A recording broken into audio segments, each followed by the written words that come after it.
శ్రీ కొణిదల పవన్ కళ్యాణ్.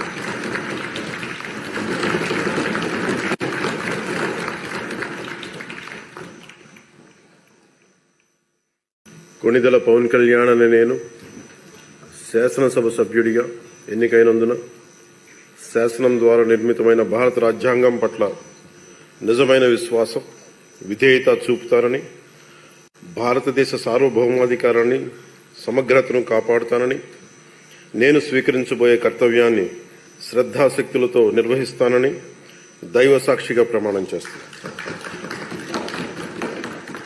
ఆంధ్రప్రదేశ్ శాసనసభ సభ్యుడైన కొణిదల పవన్ కళ్యాణ్ అనే నేను సభా నియమాలకు కట్టుబడి ఉంటానని, వాటిని అనుసరిస్తానని, సభా మర్యాదలను పాటిస్తానని, సాంప్రదాయాలను గౌరవిస్తానని దైవ సాక్షిగా ప్రమాణం చేస్తున్నాను.